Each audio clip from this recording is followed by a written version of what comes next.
Ginang Isabel, gising na po kayo. Ginang Isabel, Ginang Isabel.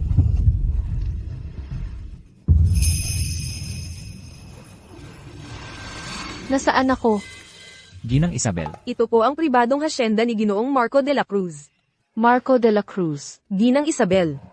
Hindi ba yan ang karakter? Sa fantasy novel na binabasa ko, nakatawid ako sa libro. At sa gabi pa ng kasal ko, ang babaeng tumalon sa swimming pool, sa katawan ng isang kontrabida. Tatay, pakiusap, wag mo akong ipakasal sa matandang demonyong mamamatay tao, pwede ba? Isabel, wala rin akong magagawa, anak. Ang narating ko ngayon ay dahil noong una, nagkasundo ako kay Marco de la Cruz. Tiniyak niya ang yaman at karangalan ko. At ipinangako kong ipapakasal ang panganay kong anak sa kanya pagkalipas ng 25 taon. Pero hindi naman ako ang panganay nyo. Nang babae kayo bago pa ako ipinanganak. At itong matandang babae ang nanganak kay Andrea. Ang pinagmulan ni Andrea, huwag mong ikakalat. Utos ng magulang, magpakasal ka man o hindi, wala kang choice. Lene.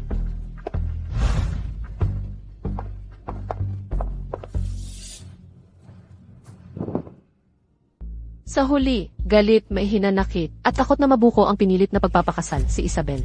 Ay tumalon sa swimming pool sa gabi ng kanyang kasal. Pero hindi mo rin masisisi ang takot niya. Kasi naman, si Marco de la Cruz ang pangunahing kontrabida sa buong libro. Hindi siya tumatanda o namamatay. Mas mayaman pa sa isang bansa, napakatalino, at mas malakas pa sa labanan. Mabagsik at walang awa, mayabang at mapagmataas. Kayang puksain ng isang dibisyon gamit lang ang kamay. At ang sinumang mandaya sa kanya, dapat nang mamili ng puntod ng maaga. Walang pag-asang hindi malaman ni Marco de la Cruz ang pinilit na pagpapakasal. Ano ang gagawin ko? Mag-isip ka, utak. Nga pala, naalala ko, sabi sa libro, may lihim na kahinaan ang matandang demonyo. Iyon ay, kapag nakipaghalikan ka sa kanya, magkakaroon ka ng pagkakaugnay ng damdamin sa kanya. Magkakasama sa buhay at kamatayan, sa saya at lungkot. Kung siya ang pinakamalakas sa mundo, ako ang magiging pinakamahina niyang punto. Sabi nga nila, nasa panganib ang kayamanan. Kahit gaano kapangit o kabangis, ang matandang demonyong ito, hahalikan ko talaga ang labi niya. Ginoo, narito na po kayo.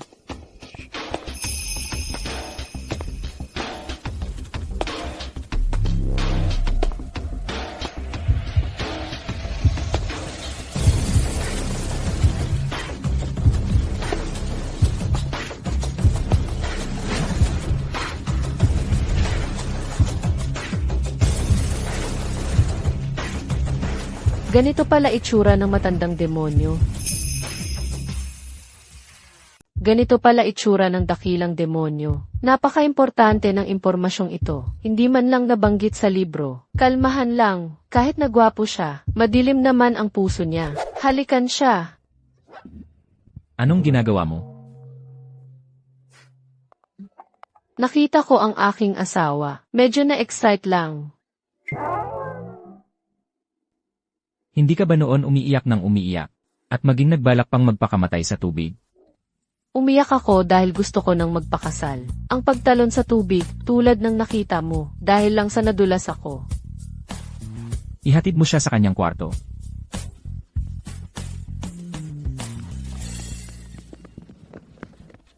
Imbestigahan mo agad. Ano ba talaga ang ugali ni Binibining Andrea? Opo, Ginoo. Maya, hanapin mo ang pinaka-sexy kong pajama. Opo, Ginang Isabel.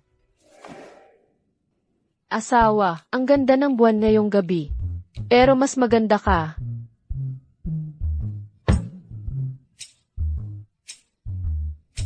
Nakakadiri nga ng kaunti. Pero lahat naman ng lalaki, ganyan ang gusto. Basta makapasok na sa kama, hindi ako naniniwalang hindi maghahalikan. Sinong nagsabing napunta ako sa isang sitwasyong walang kawala? Ito ay isang kwentong nakakakilig.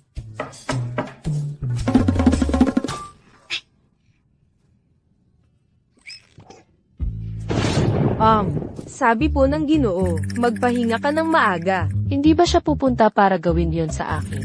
Hindi po kasi nakikipag-ano ang Ginoo sa iba. Ay, Yung, Ha?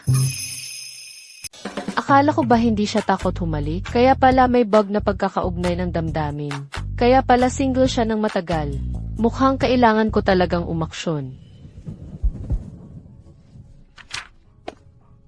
Mamaya, magpapanggap akong madulas at itatapon ang merienda sa kanya. Tapos, habang pinupunasan ko siya, biglaan ko siyang hahalikan.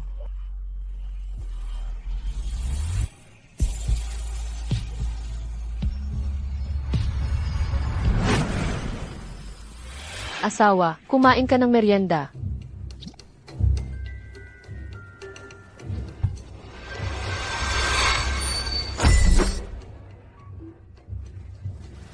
Ang lakas. Buti na lang. Asawa, parang may pumasok na insekto sa mata ko. Tulungan mo akong hipan. Maya, Ginang Isabel, ayos lang po ba kayo? Sige na, sige na, sige na, tama na, tama na. Biglaan at walang kalaban-laban. Kapag muntik na siyang madulas, gagawin ko sa kanya ang teeth. halika rito. Pwede naman pala akong hindi pumunta. Halika.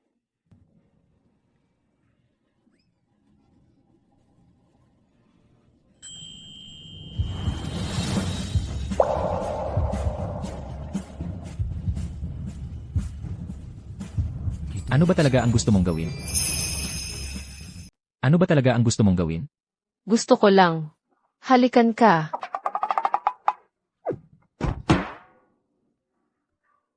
Ang hirap pala kapag maliit ako.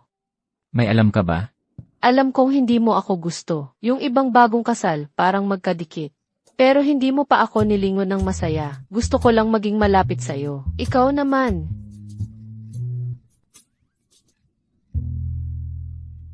Lesiw, mga lalaki, ganun pala ang gusto nila. Natutulog akong mag-isa sa gabi. Natatakot talaga ako. Madali lang yan.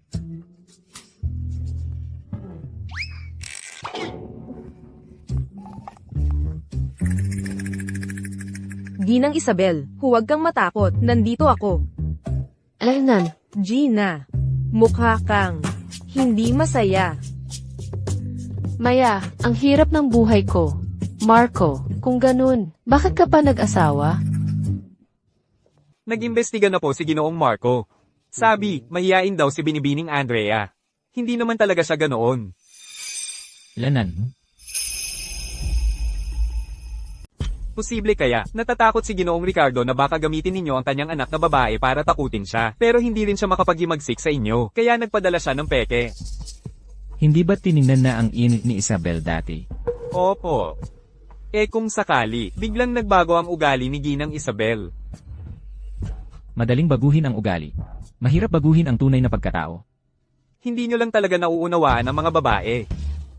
Ayon kay Maya, bago ikasal si Ginang Isabel, laging malungkot siya. Parang ayaw din niyang magpakasal. Pero nang makita niya kayo mismo, nag-ayos siya at nagpaganda, at nagpapansin pa. Ano ang ibig mong sabihin? Ginang Isabel, nahulog na siya sa inyo.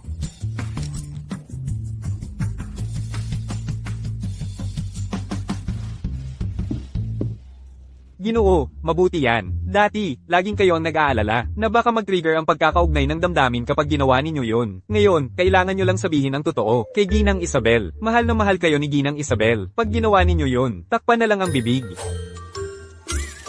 Ang sikreto ng pagkakaugnay ng damdamin, direktang nakakaapekto sa buhay o kamatayan ng Grupo de la Cruz.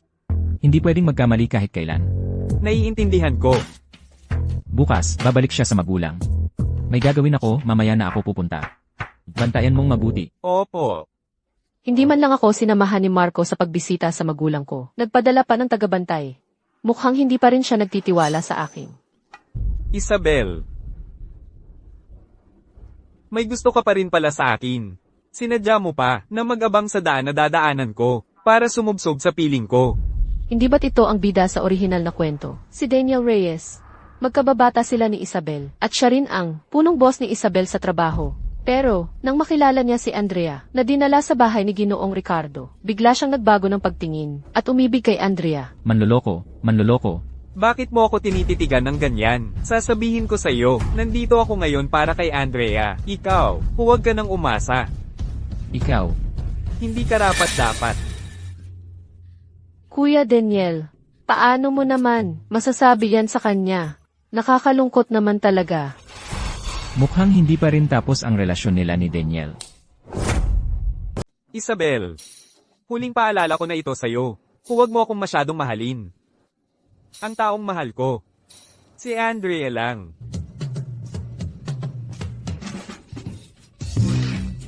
Pasensya na, inatake ako ng allergy. Ipapahid ko lang sa manggas mo. Isabel, ang baboy mo. Wala akong kasing baboy sa'yo. Nadisgrasya lang kitang mahawakan. Gusto mo nang ipagtapat sakin. Alam mo ba kung sino ang asawa ko? Si Marco de la Cruz ang pangalan niya. 2 metro ang haba ng binti. 8 pack ang tiyan. Napakagwapo. At mapagkontrol. May ganito akong asawa. Bakit kita gugustuhin? Anong meron ka? Gusto ko ba ang pagiging mayabang mo? O ang pagiging sobrang kumpiyansa mo? Ikaw, Isabel, hintayin mo. Si Marco na matandang demonyo, sumpungin yan. Sa mga susunod na araw, marami ka pang iiyakan. Ay, hindi makasagot ng bubugbog na lang. Kung iiyak man ako balang araw, para sa buong pamilya mo yon. Ikaw. Ha? Oo, MHM. Sige, Ginang Isabel. Ang galing mo. Maliit pa iyan. May espesyal na kakayahan siya. Pero ako, babae na nakabasa na ng script. Sino na matatakot? HMPH. Ang walang kwentang batang to, ilang araw pa lang sa pamilya de la Cruz, nagmamalaki na. Anong oras na? Ginoong Daniel, baka gusto mong kumain muna. Para kay Andrea, kaya kung maghintay. Ay, kung maghihintay pa tayo, lalamig na ang pagkain. Nakaangat na yan sa buhay. Wala na yan sa isip ang tatay niya. Nanay at tatay. Baka naantala lang sa daan. Ang kapatid ko, Ikaw lang ang laging nagtatanggol sa kanya. Balita ko, noong gabi ng kasal nila, tumalon siya sa swimming pool para magpakamatay. Hindi ba't isa sa panganib niya tayong lahat? Kung namatay na lang sana siya, tapos na ang lahat, hindi na tayo mababahala. para hindi malaman ni Marco, balak ko sanang magpanggap kay Ricardo, na malalim ang pagmamahala naming mag-ama. Pero sa tingin ko ngayon, hindi na kailangan.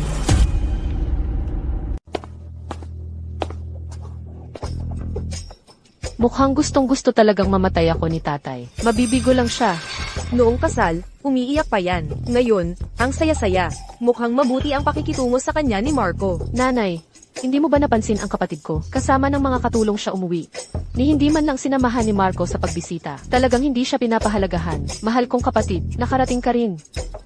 Andrea, ang orihinal na bida sa nobela. Pero ang totoo, anak sa labas siya ng walang kwentang tatay ko at ng matandang kerida niya. Pero para makapagtago, nang isama na niya rito ang mag-ina, ipinahayag niya sa publiko na walang relasyon sa dugo si Andrea sa kanya. May espesyal na kakayahan din siya. Karamihan ng mga nakakakilala sa kanya, nahuhumaling sa kanya. Maliban sa mga kontrabida. Balita ko, noong unang araw mo pa lang doon, tumalon ka na sa swimming pool para magpakamatay. Ayos lang ba ang pakiramdam mo, kapatid? Talagang mapagkunwari kang maputi. Sa harap ng tauhan ni Marco mo pa sinabi, sinadya mo talagang mapahiya ako. Ganyan ka pa rin ate, mahilig magsismis. Nadulas lang ako at nahulog. Kapatid, ano bang pinagsasasabi mo? Nag-aalala lang sa iyo ang ate mo. Mas mabuti pang alagaan mo si tatay, ate. Kung magpapanggap ka pa ng kabaitan, mamamatay na sa gutom si tatay. Ikaw, lalong lumalaki ang ulo mo. Wala ka bang utang na loob at wala kang modo? Walang dalang anuman sa pagbisita. Ano ba ang itinuro ko sa'yo? Sino ang walang dalang anuman? Kayong kuripot, hindi ang asawa ko. Hindi ang asawa ko. Ikaw. Ang asawa ko, ibinigay sa akin ang vilya sa kanluran at 2 subsidyaryo bilang regalo sa pagbisita. Ilagay mo na yan, kain na tayo.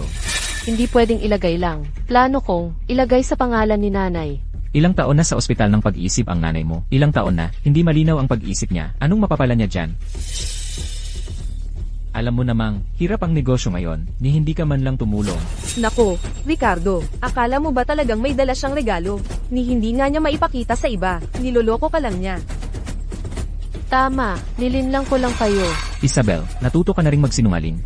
Sa inyo ko po natutunan yan, dahil yung pangyayaring yon, kayo ang pumilit sa akin para mandaya. Ikaw, Yung pangyayaring yon, ikaw.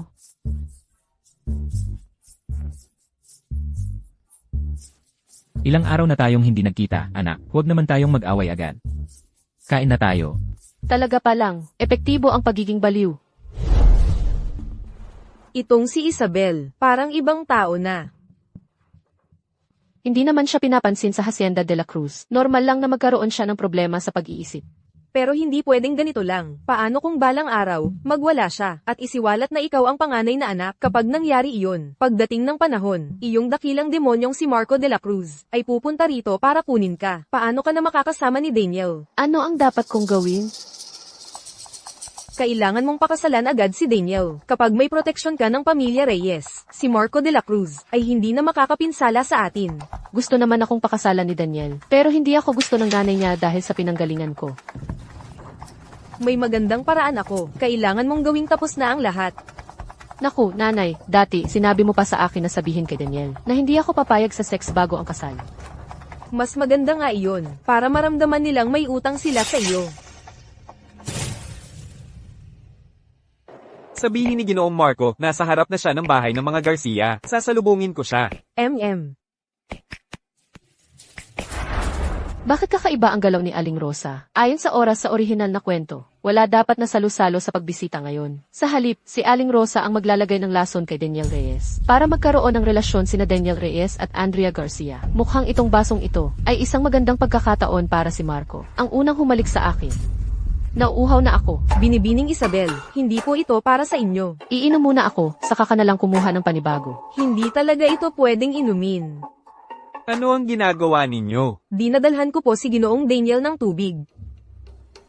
Daniel Reyes, isa ka namang may-ari ng kumpanyang nakalista sa stock market. Bakit pati isang basong tubig? Ayaw mong ipainom sa akin. Aling Rosa, hindi ako nauuhaw. Hayaan mo siyang uminom.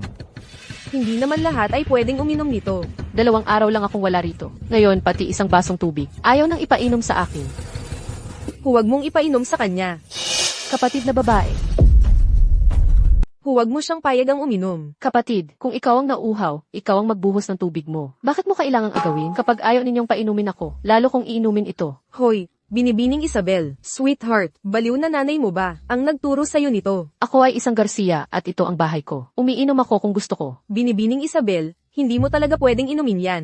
Huwag mong inumin. Bitawan mo, bigyan mo ako. Gusto kong uminom. Sweetheart, bitawan mo, bigyan mo ako. Ay nako, isang basong tubig lang yan. Ganoon ba kabigat? Andrea, hayaan mo siyang uminom. Hindi pwedeng hayaan, Daniel. Bigyan mo ako. Akin yan. Bitawan mo yan. Gusto kong uminom. Ano ba itong? Ay naku, kulang sa disiplina. Pasensya na, Ginoong Marco. Ano ba ang ginagawa ninyo? Tigilan niyo yan.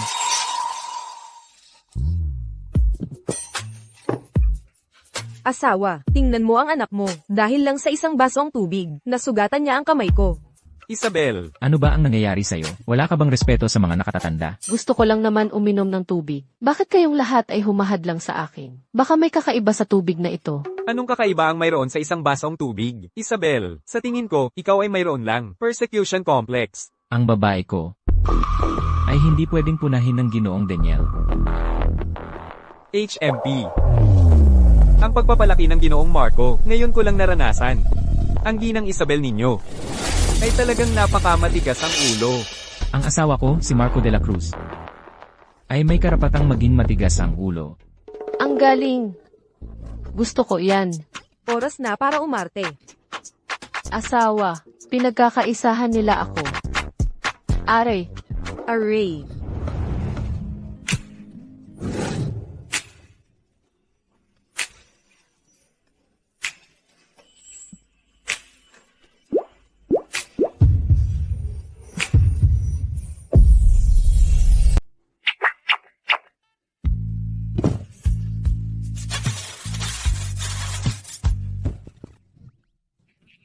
asawa, ang layo naman ng loob mo. Hindi ko inaasahan ang ikalawang asawa ni Ginoong Ricardo. Napakasama talaga ng kanyang intensyon. Okay lang kung hindi mo ako tawaging biyenan, pero sinadya mo pang banggitin ang tungkol sa ikalawang kasal. Ginoong Marco, hindi sinasadya ng aking asawa ang ginawa niya kanina. Sinadya man o hindi, nakapagdesisyon na ako. Ginoong Marco, parang ang may kapangyarihan ay gumagawa ng masama. Ang karaniwang tao ay hindi pinapayagang gumawa ng tama. Ngayon, ito ang sasabihin ko. Si Andrea at si Aling Nena. Ako ang bahala sa kanila. Array, nakatapak ka sa paa ko. Pasensya na, Aling Nena, hindi ko nakita. Asawa, ang sama ng pakiramdam ko. Anong nangyari sa'yo? May problema ang tubig na ito. Ano bang problema ang mayroon sa tubig na ito? Sa tingin ko, dahil may problema ang tubig, kaya ninyo ako pinigilang uminom. Nagsisinungaling ka. Tama.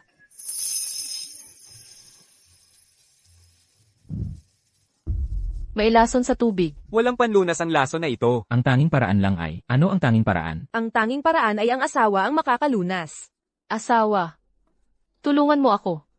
Tulungan mo ako. Paano kung hindi ito malunasan? Baka hindi kayanin ng kanyang katawan.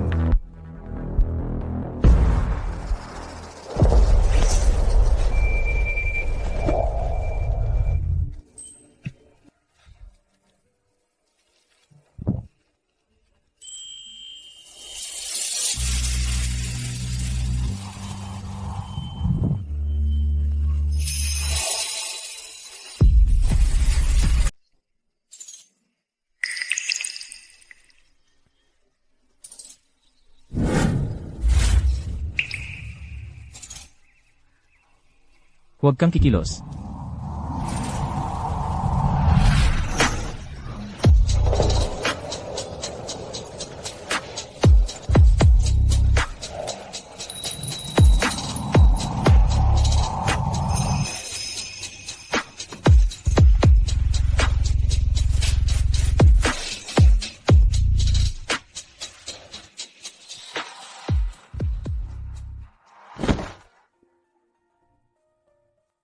Ano ang pakiramdam mo ngayon?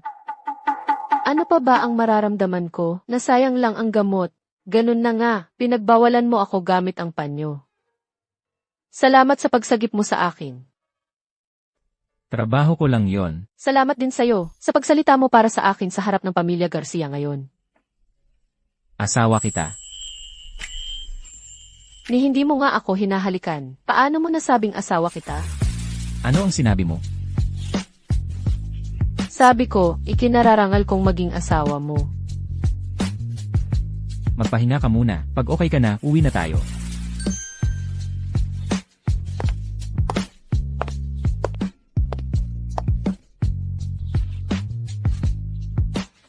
Buti na lang si Daniel. Hindi na siya nagtanong tungkol doon. Tanga-tanga kasi siya, kaya wala siyang iniisip. Pero si Marco ang bait sa asawa niya. Kaya pala noong araw na iyon si Isabel, ang lakas ng loob sa pagbisita sa magulang. Kung ako ang napangasawa niya noon, ganyan din kaya siya kakalinga sa akin. Kaya niyang ipagtanggol ako ng ganoon. Magising ka nga, walang mabuting may dudulot ang pakikisalamuha sa ganoong klaseng tao. Nasaan na si Ginoong Daniel? Medyo bata pa nga sa isip, pero mabuti naman ang kanyang puso, nang kailangan niyang lumaban. Lumaban naman siya, di ba? Tinapakan pa nga niya ang paa mo. Tama na. Huwag ka nang mag-isip ng ganyan. Naipadala na natin ang walang kwentang babaeng iyon. Kapag nalaman ni Marco na nilinlang natin siya, lahat tayo ay mapapahamak.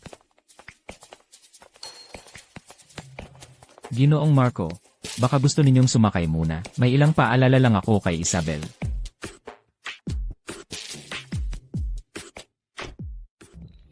Magkadugtong ang ating mga kapalaran. Ang pakakasalan ni Marco ay ang panganay na anak. Ikaw, isang impostor. Huwag mong isiping makakaisa mo siya. Kung ipipilit mong gamitin siya laban sa akin, ibubunyag ko ang tunay mong pagkatao. At sa bandang huli, lahat tayo ay mamamatay. Pero kung bibilangin natin, mas marami yata kayo, Nababaliw ka na ba? Nagbalik ka lang para galitin ako, ano? Ay, tatay, nagbibiro lang po ako. Tay, mag-ama tayo. Siguradong magkakaisa tayo, huwag kayong mag-alala. Iyan mabuti naman. Matandang demonyo, wala pa akong magagawa sa iyo ngayon. Pero kapag nahalikan ko na si Marco, babalikan kita para pagbayaran ang lahat. Ayon sa orihinal na kwento, ang dahilan kung bakit gusto pakasalan ni Marco ang panganay na anak ay dahil nahulaan niya na ang panganay na anak ni Ricardo ay ang reinkarnasyon ng kanyang unang pag-ibig. Noong 1,000 taon ang nakalipas, si Marco de la Cruz na isang general ay umibig sa isang babaeng nagngangalang Sofia Ramirez. Pinatay mo ang aking ama. Sofia, makinig ka sa akin. Hindi ko talaga alam noon na nasa loob ng lungsod ang iyong ama. Kung hindi, mas gugustuhin ko pang mamatay kaysa siya ay mapahamak. Siya ang pinakamamahal kong tao. Pinatay mo siya, papatayin ko rin ang mga taong mahal mo. Isusumpa kita na mabuhay magpakailanman. Magpakailanmang walang pag-ibig. Isusumpa ko. Na ang bawat taong mamahalin mo ay mamamatay dahil sa iyo.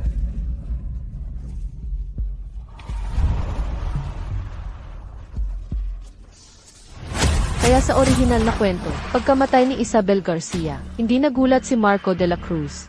Sa halip, lalo siyang naging baliw. Sa palagay niya, kinamumuhian at isinusumpa pa rin siya ni Sofia Ramirez. Grabe, ang drama ng literatura ng puot na ito. Tama si Ricardo Garcia. Kapag nalaman ni Marco de la Cruz na mali ang kanyang napangasawa, ako lang ang mapapanganib, hindi ang kanyang unang pag-ibig na si Andrea Garcia.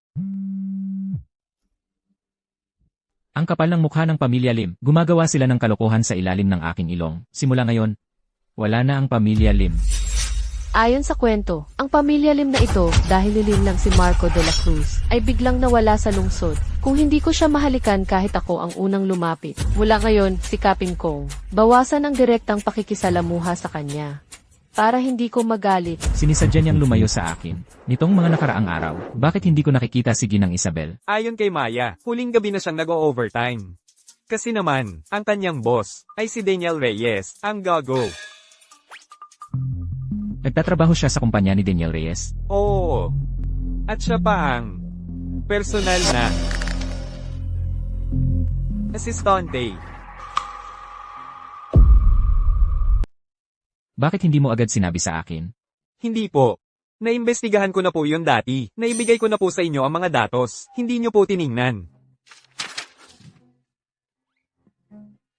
Dati-dati po kasi, wala kayong pakialam kay Ginang Isabel. Ginoo, hindi naman po kayo umiibig sa kanya? Ganoon ba kadali akong ma-fall? Nag-aalala lang ako sa kanya. Para maiwasan na may mga taong gamitin siya laban sa akin. Kukuha na lang po ako ng tao para matanggal siya sa kumpanya Reyes. Huwag na. Kung bigla siyang matanggal, masasaktan din ang damdamin niya. Sabi mo hindi umiibig, inaalagaan mo na ang nararamdaman niya. Ano ang sinabi mo? Sabi ko po, kasama niya araw-araw si Daniel. Magkasama sila palagi. Kamakailan lang, mayroon ba tayong pakikipagtulungan sa kumpanya Reyes? Wala pong pakikipagtulungan. Palagi po tayong nag-aagawan. Yung proyekto sa 13 lungsod, kausapin natin ang kumpanya Reyes para makipagtulungan. Ang bayani ay hindi makakaiwas sa kagandahan. Pupunta na po ako ngayon. Anong klaseng kape ito? Isabel, paano mo ito ginawa? Ikaw ang humiling na lagyan ng asukal. Na video ko ang buong proseso. Gusto mong panoorin? Sige, simula nang ikinasal ka kay Marco, lalo kang naging pasaway. Deren mo na akong sagutin. Wala kang sahod ngayong buwan. Kawawang Isabel. Anong klaseng buhay ang dinanas mo dati? Ganitong klaseng walang kwentang tao. Dahil lang sa espesyal na kakayahan ng bida, ay nagiging matagumpay sa negosyo. Ginoong Daniel, basahin mo naman ang batas paggawa. Ikaw, Daniel, bakit ka nagagalit? Mahal na mahal ka ng kapatid ko dati. Bigyan mo naman siya ng konting respeto. Mahal na mahal ka noon ng kapatid ko. Bigyan mo naman siya ng konting respeto. ikaw talaga, Andrea, ang maunawain. Matuto ka sa ate mo. Anong klaseng kape ang gusto mo? Ako mismo ang maghahanda para sa iyo. Ang ganitong bagay, paano naging trabaho ng isang direktor ng marketing? Ang gumawa nito? Hayaan mo na lang ang maliit na asistante. Ako na.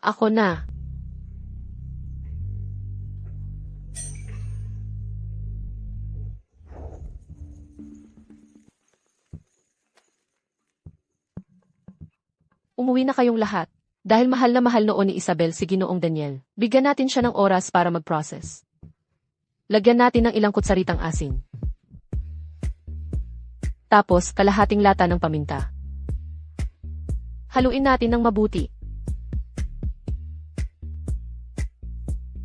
Inumin mo na habang mainit-init pa. Minamahal na Ginoong Daniel, tinuruan ako nitong mismong ate ko.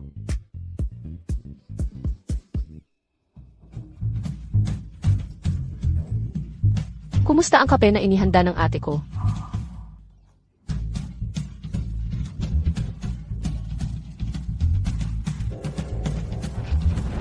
Masarap.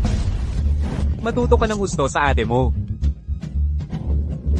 Ginoong Daniel, ayos ka lang ba? Gusto mo bang tumawag ako ng 120?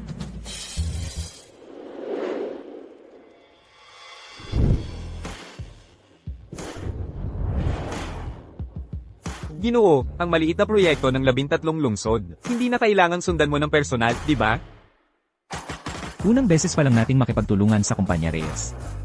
Kailangan pa ring suriin ang kanilang assets. Para bang nandito ka lang para kay Ginang Isabel? Narinig mo na ba? Hindi pa rin makalimot si Isabel kay Ginoong Daniel. Kanina, nagwala siya sa opisina ni Ginoong Daniel. Nagpapakyut. Si Isabel Garcia ay may asawa na. Parang nilalagyan niya ng sumpa ng pagtataksil ang asawa niya. Naku po. Huwag po kayong makinig sa kanila, Ginoo. Hindi po ganoon ang ginang. Ang babae ko. Alam ko sa sarili ko.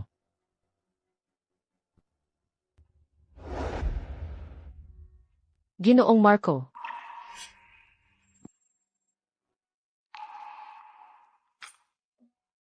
Pasensya na po, Ginoong Marco. Hindi inaasahan ni Ginoong Daniel na darating po kayo ng personal. Masama po ang pakiramdam niya ngayon kaya pumunta siya sa ospital. Ang proyekto pagkatapos ng 13 lungsod. Ako na po ang makikipag-ugnayan sa inyo.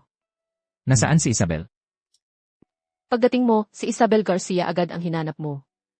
Kapatid, nag-aalala rin siya sa kalagayan ni Ginoong Daniel, kaya sumama siya sa ospital. Ay naku, magkasama na silang naglalaro at nag-aaway mula pa noong bata. Normal lang na magkaroon sila ng pagmamahalan. Huwag mo sanang isipin ng masama. Sa opisina, palagi silang nag-iisa sa isang silid. Nasasanay na ako. Bilang asawa. Buong araw na hindi ko nakikita ang asawa ko. Si Daniel Reyes na yan, basura. Araw-araw naman nakadikit sa kanya. Tara, Ginoong Marco. Inumin ninyo ang kape.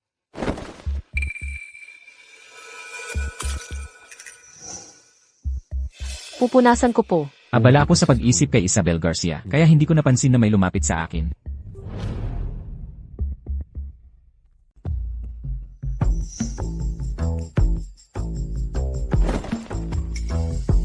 Huwag. Saang ospital sila pumunta? Hindi ka komportable sa suot mong yan. Tutulungan kitang magpalit. Sabi ko, huwag. Hindi ko sinasadya.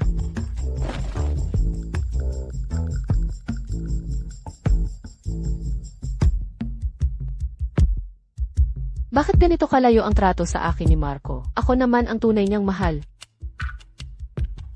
Babawiin kita.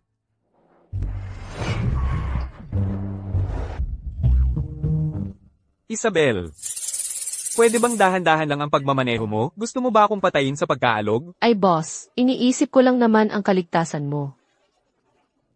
Paano kung mamatay ka sa daan? Ikaw.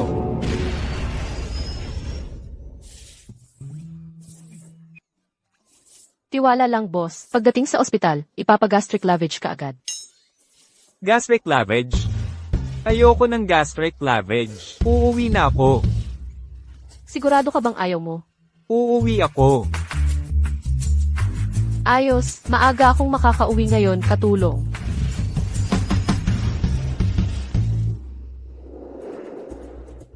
Hindi pala siya pumunta sa ospital. Wala namang dahilan para magsinungaling si Andrea. Oo nga pala, Ginoo. Bakit, di mo nalang tinawagan si Ginang Isabel para itanong kung nasaan siya? Hindi.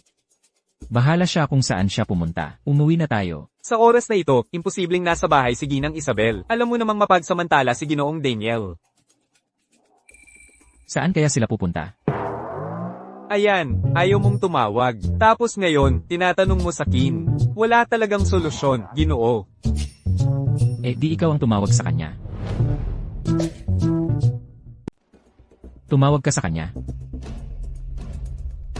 Ano, pupunta siya sa ospital ng pag-iisip. Alam ko na.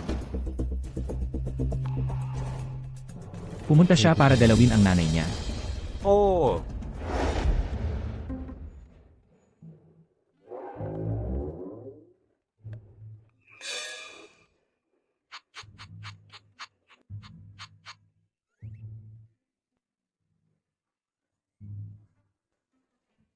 Ilang araw lang, hindi mo na ako nakikilala. Paano naman nangyari yon? Ang asawa ko, gwapo at mayaman. Kapag tumayo sa gitna ng maraming tao, talagang kitang-kita, sakit sa mata. Pero itong mga ito ay... Hindi pa ako nakakapagbigay galang ng formal sa biyenan ko. Hindi naman kailangan ng ganito kalaking paghahanda. Hindi maganda ang kalagayan ng isip ni nanay. Huwag na lang nating guluhin.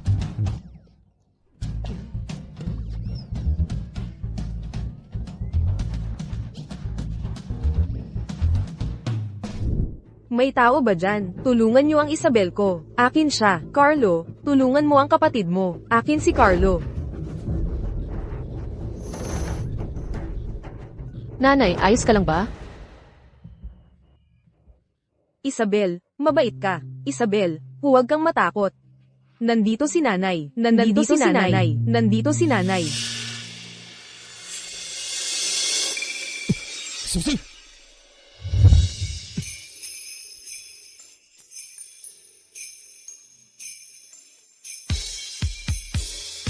Isang biyaya mula sa langit.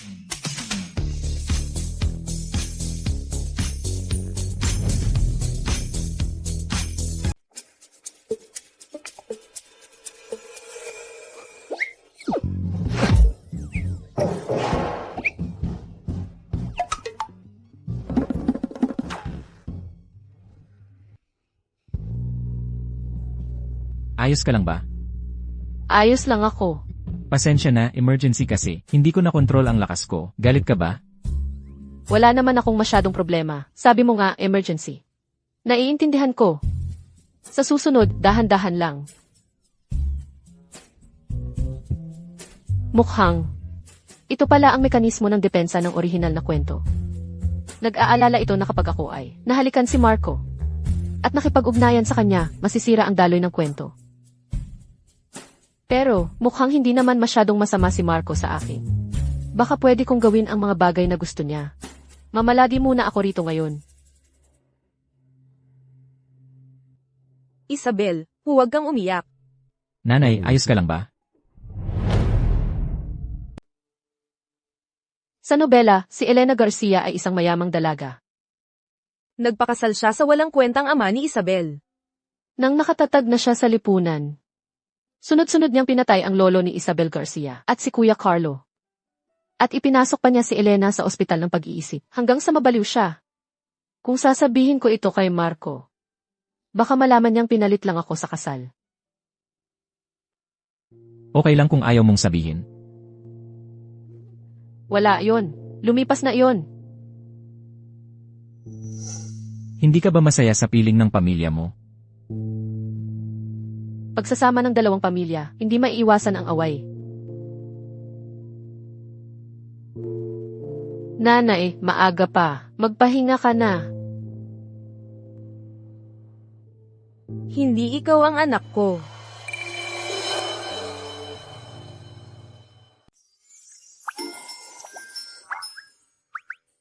Tingnan mo ng mabuti, nanay. Ako si Isabel.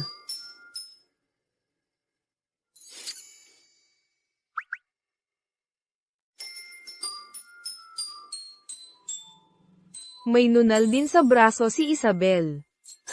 Ikaw si Isabel.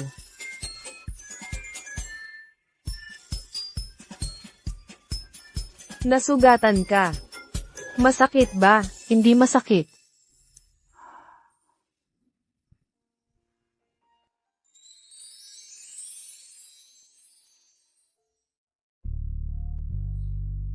Hipan mo lang, mawawala ang sakit. Namayapa na ang nanay ko noong 3 taong gulang ako. Ganito pala ang pakiramdam ng mahalin ng isang ina. Isabel Garcia, sa mundong ito, may mga taong naaawa pa rin sa iyo.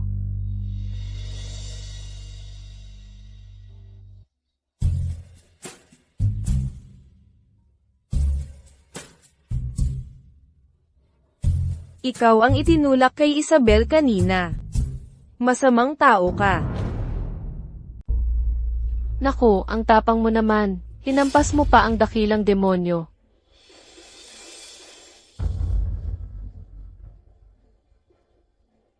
Ginoong Marco, hindi sinasadya ng nanay ko iyon. Huwag mo na siyang pansinin.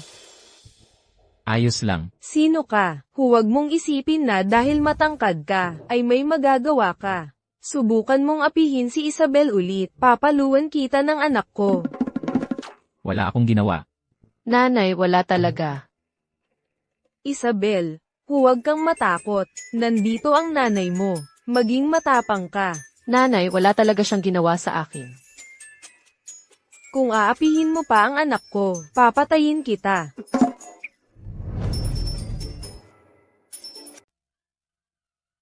Ginang Isabel, dumating po si Ate Andrea para bisitahin kayo.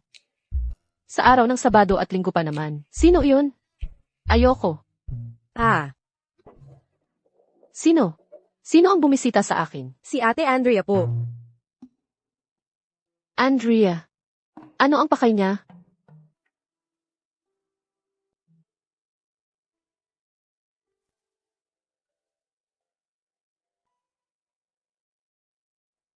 Wala po ba sa bahay ngayon si Ginoong Marco? Wala siguro. Malamang wala.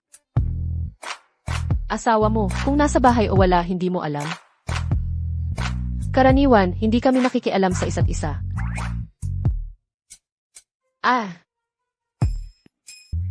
Mukhang ang relasyon nila ay hindi kasing ganda ng inaakala ko. Hindi nakakagulat. Sa totoo lang, ako ang itinadhana para kay Marco. Ang pagiging mabuti niya kay Isabel ay malamang para lang tuparin ang tungkulin niya bilang asawa.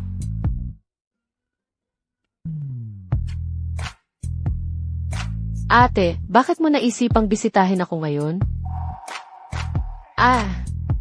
Ikaw ang pumalit sa akin para magpakasal. Laging may kaba sa puso ko dahil doon.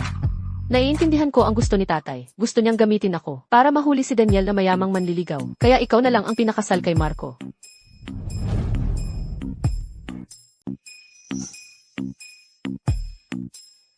Kapatid na babae. Sa totoo lang, matagal ko nang ayaw kay Daniel Reyes. Di bumalik ka sa dati. Wala akong pakialam. Talaga? Gusto mo talagang bumalik? Ang reaksyon niya. Gusto kaya niyang bumalik? Hoy, kapatid, magsalita ka naman. Gusto mo ba talagang bumalik? Sa totoo lang, kahit mukhang mabait si Daniel, pero hindi naman siya pumapatay ng basta-basta. Kung hindi kami magkasundo, mag-aaway lang kami at maghihiwalay. Pero si Marco parang bomba. Baka nga, maging bato pa ako sa paningin ng sarili kong ina. Ano sa tingin mo? Kapatid, magsalita ka naman. Gusto mo ba talagang bumalik? Yes, at pag-isipan ko muna. Kung direkta kong sasabihin kay Marco de la Cruz na gusto kong magpalit pabalik, siguradong gagamitin niya ang kanyang galit para sunugin ang ilang tao. Baka ako pa ang masunog. Pero kung si Andrea Garcia ang manligaw sa kanya at magpalitan sila ng matamis na tingin, tapos siya ang magloko dahil hindi niya mapigilan, baka sa bandang huli maawa siya sa akin at hayaan na lang ako. Desidido na ako. Kung ano ang itinanim, siya rin ang aanihin. Sumunod na lang sa kung saan ako mapunta. Basta hindi ako pabayaan ni Marco de la Cruz. Kaya kong makipagsama sa kanya habang buhay. Marco, Ay, hindi. ang iyong asawa, abala ka. Hoy, Narinig mo ba ang sinabi nila kanina? Sabi ng ginang, basta hindi siya pabayaan ni Marco de la Cruz, makikipagsama siya sa kanya habang buhay.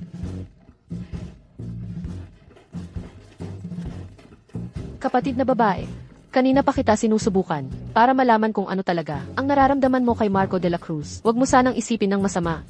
Magkunwari ka pa, buti na lang at matalino ako. Kundi baka ngayon pa lang ay patay na ako. Kapatid na babae, si Marco de la Cruz, meron ba siyang pribadong lugar o espasyo? Ikaw na rin ang nagsabi na pribadong lugar yan. Paano ko malalaman? Alaynan. Si Andrea, baka may balak yan. Sige na nga, tutulungan ko na lang siya. Kung gusto kong lokohin ako ni Marco, nasa kanya na ang lahat. Hoy, kapatid, saan siya madalas tumambay? Sa silid aklatan. Ihatid mo ako. Hoy, kapatid, bakit hindi mo buksan? Pribadong teritoryo ni Marco to. Paano ako makapapasok? Halika na, tingnan natin. Pakiusap. Ito lang ang hiling ng ate mo. CJ. Kukunan ko ng video para may ebidensya. Ikaw ang gustong pumasok. Hoy, ang sama mo naman. Sige na, sige. Ako ang gustong pumasok.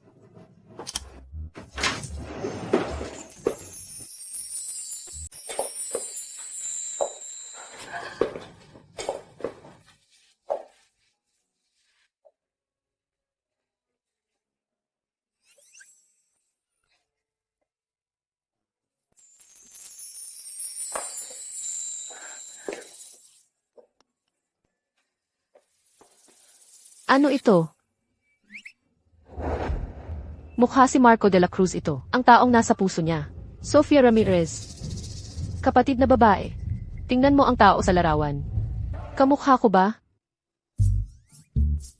Mas abstract ang pagkakaguhit nito. Hindi ko rin makita ang pagkakahawig. Hindi mo lang siya naiintindihan. Totoo nga, ang inyong nakaraan at kasalukuyang buhay. Paano ko maiintindihan? Kapatid na babae. Ilang araw na lang, birthday mo na.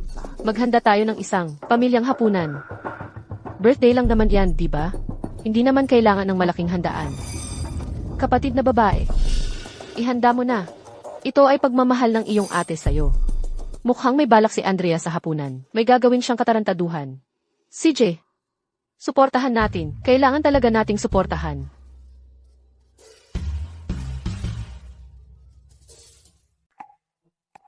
Hoy, nasaan si Andrea? Sabi ni ate, magpe-perform siya para sa akin. Batang to. Kailan pa naging magkaibigan? Ito at si Isabel. Anong performance? Anong klaseng performance?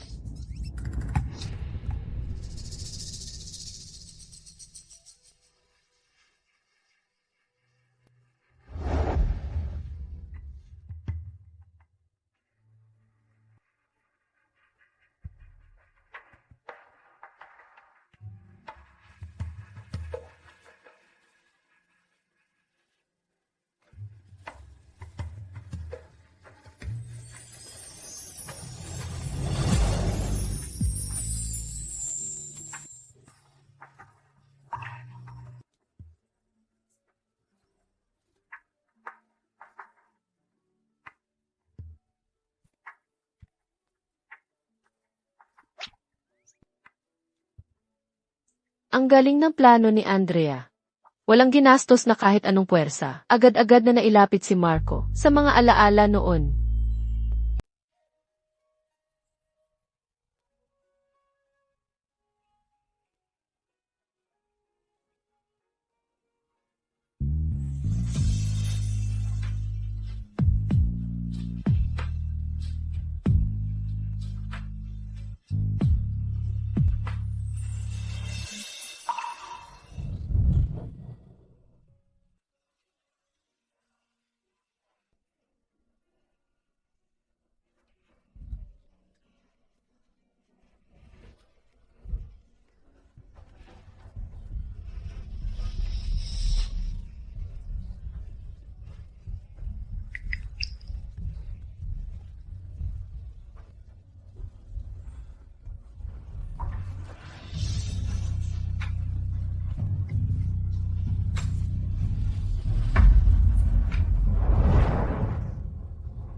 Hala, ganito pala ang luha ng buwaya. Ganito pala.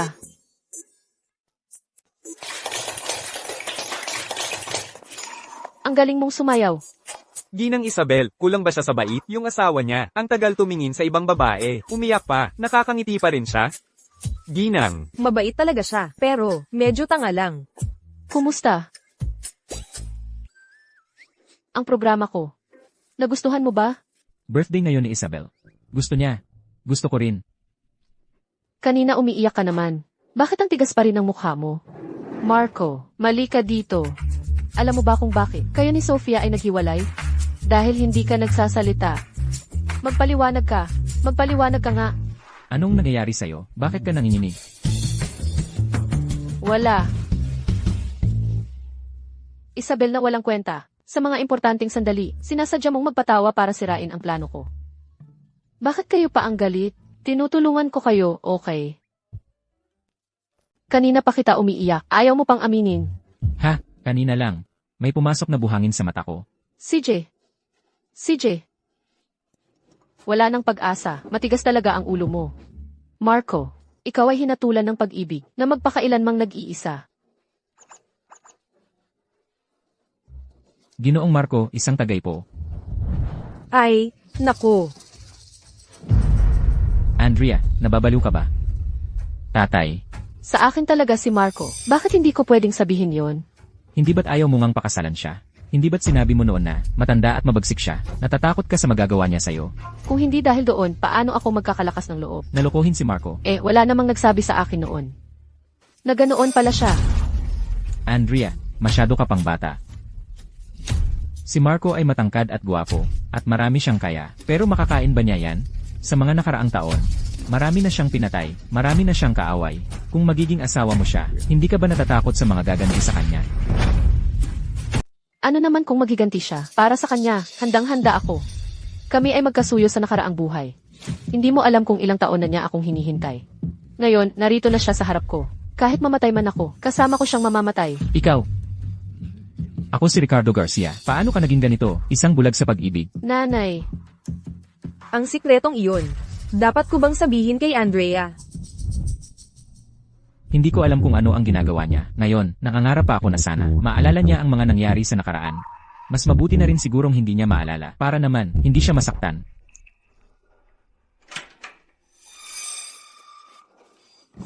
Marco, ako ito. Ano ang ginagawa mo? Ano ba talaga ang gusto mong gawin? Maging disente ka naman. Marco, baka naman. Hindi mo na ako naaalala? Bakit ko pa kailangang tandaan kung sino ka? Kung hindi dahil kay Isabel, hindi tayo magkakakilala. Huwag ka nang magmatigas. Ang suot kong damit na ito. Hindi ba't pamilyar ito sa'yo? Kumpara sa taong nasa larawan. Hindi ba't magkamukha kami? Pumasok ka sa pribadong silid-aklatan ko. Sino ang nagdala sa'yo roon? Hindi ba ako pwedeng pumasok? Kahit ang asawa ko ay bihira lang pumasok dito. Bakit mo gustong pumasok? Siya ang nagdala sa akin dito. Isinusuot ko ang damit na ito para maalala mo ako. Ako. Ang tunay na minamahal mo na hinintay mo ng maraming taon. Si Isabel ay isang impostor lang. Ano ang sinasabi mo? Ginoong Marco, kasalanan ko, hindi ko napalaki ng maayos ang anak ko. Patawarin mo po kami, nababaliw na siya, isasama ko na siya. Tumigil ka. Bakit niya sinabing impostor si Isabel? Yun kasi, may sakit po sa pag-iisip ang ate ko. Nagsuslipwalk lang po siya. Tatay, Dalhin mo na po ang ate ko. Ayoko umalis, mahal namin ang isa't isa. Bakit niyo kami pinaghihiwalay? Nako, Marco, ako ito. Hindi mo pa rin ba ako nakikilala? tama ang sinabi ng tatay mo, nababaliw ka nga. Huwag mo nang isusuot ang damit na yan, ayokong makita. Pinilit lang pakasalan si Isabel. Ako ang panganay na anak. Wala na. Talagang wala na. Saan ako kukuha ng kamatayan ko? Ano ang sinasabi mo? Noong buntis pa ang nanay ni Isabel, kay Kuya Carlo, ang tatay ko ay nagtaksil kasama ang nanay ko, at ako ang isinilang.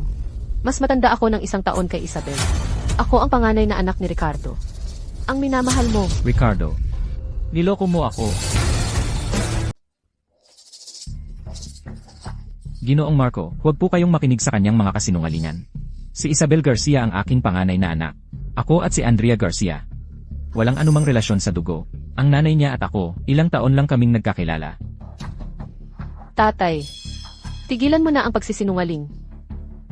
Kung hindi ka naniniwala, pwedeng magpadna paternity test tayo para malaman kung ako nga ang tunay niyang anak. Ay, saklap naman. Hindi ka ba ayaw magpakasal? Umiiyak ka ng umiiyak. Pinapalitan mo si Isabel Garcia. Kaya ko lang nandaya kay Ginoong Marco. Ikaw, gusto mo bang isama mo ang buong pamilya sa kapahamakan mo? Saklap talaga. Asawa.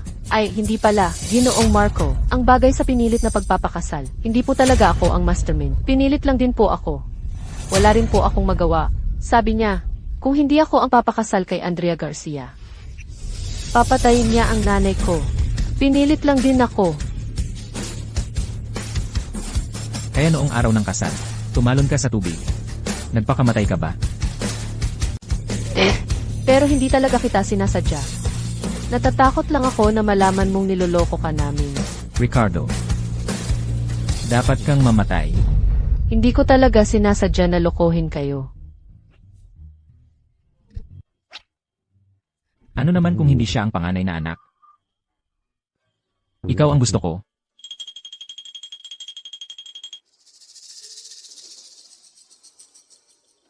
Marco, traitor ka. Anong kalokohan ang sinasabi mo? Ang mga nagtataksil sa tunay na pagmamahal, lunukin ang 10,000 karayom. Para kay Isabel, lunukin ko pa ang 10,000 karayom.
Maghahalikan sa kalagitnaan ng gabi. Tapos pagkatapos, bawat isa ay uwi sa kanilang kwarto para matulog. Marco, ang tibay ng kontrol mo. Pero, ngayon ay nakaligtas naman ako.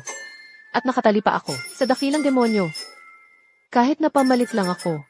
Basta't makakapit ako sa buhay. Okay lang maging pamalit.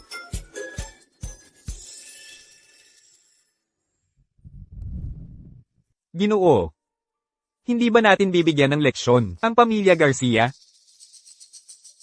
Ricardo Garcia, siya pa rin ang tatay ni Isabel. 1,000 taon na ang nakalipas. Pinatay ko ang kanyang ama. Ayokong gawin ulit iyon.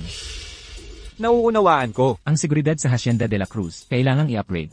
Opo, magdadagdag ako ng mga bodyguard para protektahan si Ginang Isabel. Ngayong, nagkakaugnay na ang damdamin ninyo. Kung may magtatangka man na saktan siya, natatakot ako na makasama ito sa inyo. Hindi. Ako rin kailangang protektahan. Ayokong dahil, sa akin, siya ay masaktan. Opo.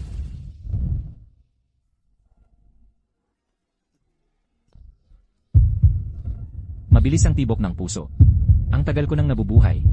Hindi talaga dahil, sa isang halik lang magiging excited. Mukhang siya ang excited.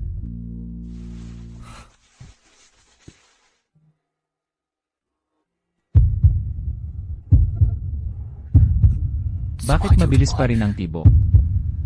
Matutulog pa ba o hindi?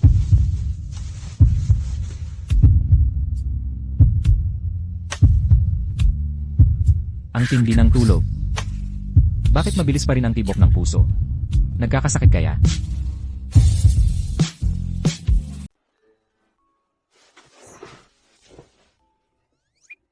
Normal ang pulso. Parang hindi naman mabilis ang tibok. Akala ko, dahil sa pagkakaugnay ng damdamin. Ang puso ko pala ang nagkakagulo.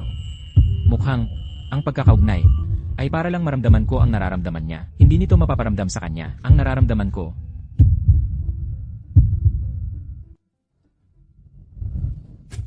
Naku, ang tagal kong naghanda ng programa para sa birthday niya. Tapos, siya at si Marco, hindi nagpasalamat. Hinamak pa ako sa harap ng lahat. Itong si Isabel. Naglakas loob pang makipagsabuatan kay Marco para apihin ka. Tingnan natin kung paano ko sila pagbabayaran.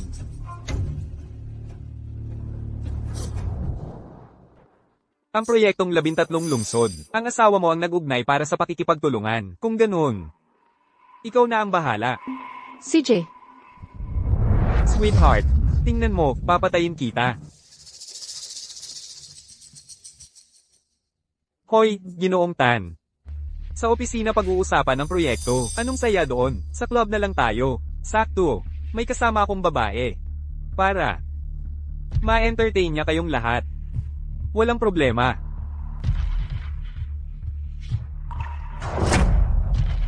Kumusta naman, mga boss? Hindi naman masama ang aking assistant, di ba? Depende yan. Kung bibigyan niya tayo ng respeto. Ha ha ha. Isabel, ay toast mo si Ginoong Tan. sa orihinal na kwento, hindi naman talaga nakipagtulungan ang proyektong ito sa kumpanya Reyes, kundi isang maliit na proyekto sa ilalim ni Marco.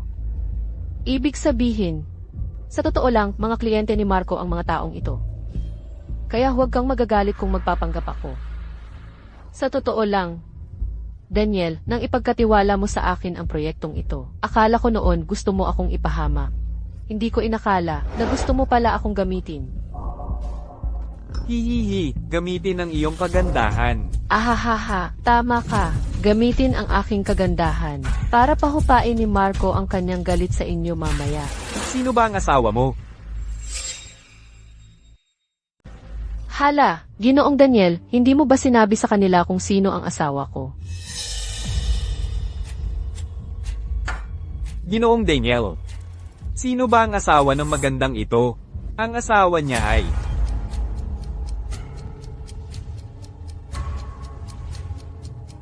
ang driver ko. Ha ha ha ha. Ah, driver lang pala. Daniel, ang tanga at sama mo talaga. Hindi ka ba natatakot na? Tatawagan ko na agad ang asawa ko ngayon din. Para mapahiya ka, Tiete. Tumawag ka lang. Tawagan mo ang asawa mo. Papuntahin mo rito para makilala namin. Haha, oo nga. CJ. Ano ba iyan? Bakit walang signal? Ha ha ha ha, binibiro lang tayo ni Isabel. Sa tingin ko, hindi naman talaga walang signal ang cellphone niya. Nahihiya lang siya. Naanyayahan yung asawa niyang driver. Ganito, ha ha ha, tatawagin ko siya para sa'yo. Ano sa tingin mo? Lalabas lang ako para tumawag sa asawa ko. Hoy, ganda, aalis ka ba? Sasabihin ko sa'yo, kung hindi mo kami mapasasaya ngayon, walang kang pag-asang umalis. Ha ha ha ha, hoy, inuman lang naman to kasama namin. Kahit malasing ka, ano naman, sibilisado naman kaming lahat dito. Ha ha ha. Mukhang handang-handa si Daniel. Ang setup ngayon ay para sa akin talaga. Isabel, huwag ka nang magpanggap. Inom ka na at mag-enjoy. Di ba't magaling ka namang mangakit? Daniel, bibigyan kita ng huling pagkakataon. Pakawalan mo ako, baka sakali. Mapagbigyan pa ng asawa ko na buo kang ilibing. Nako, natatakot ako. Isabel, sasabihin ko sa'yo, sa buong buhay ko, wala pa akong kinatakutan. Siya nga pala, may aura ng bida siya. Pero ang nakaharap mo ngayon, ay isang babaeng may hawak ng script.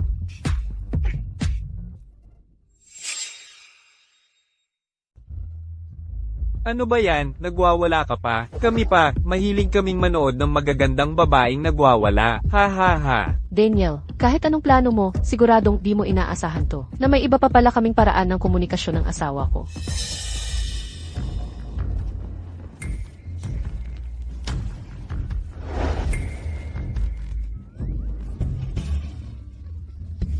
Sasabihin ko sa asawa ko. Lahat kayo, inaapi niyo ako. Sasabihin ko sa asawa ko. Ang estratehiya ng kumpanya natin sa ikalawang hati ng taon ay globalisasyon, internationalisasyon. Malinaw na ba sa inyong lahat?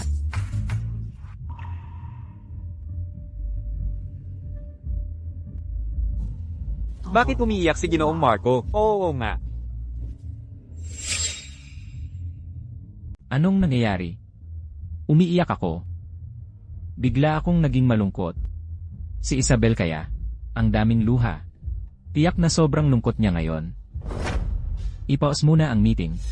Leo, alamin mo agad kung nasaan si Ginang Isabel. Opo. Kayong mga masasama. Ha ha ha ha. Ay, huwag kang umiyak, maganda, wala ring mangyayari. Trabaho ito, hindi kindergarten. Ikaw, kahit gaano mo kami kamuhi, kaming mga lalaking malilibog, kailangan mo pa rin magpakumbaba sa amin. Sabihin mo sa Kin, magkano ang overnight mo? Doblehin ko. Pagkatapos, iwan mo na yang walang kwentang asawang driver mo. Sumama ka na lang sa Kin. Ginoo, wala sa serbisyo ang cellphone ni Ginang Isabel, pero ang huling lokasyon ay nasa Club Silangan. Pumunta tayo sa Club Silangan, sa pinakamabilis na bilis. Opo. Ha ha ha ha ha. Oh, Bakit hindi pa dumarating si Marco? Nanghihina na ako sa kakaiyak. Walang hiya ka. Ang pagod ko, wala na akong lakas para umiyak pa. Binibini, bakit ka umiiyak? Magpresyo ka na. 1,000,000 piso. 10,000,000 piso. Hoy, medyo malaki-laki na ang 100,000,000 piso ah. Medyo ganid ka naman, binibini. Ahahaha. Ayaw ko ng pera. Ano ang gusto mo? Ang kailangan ko ay ang buhay mo. Ha ha ha ha ha. Narinig mo ba? Gusto niyang kunin ang buhay ko. Ang kulit mo talaga, ha ha ha. Kaya hayaan mong ipakita ko sa'yo.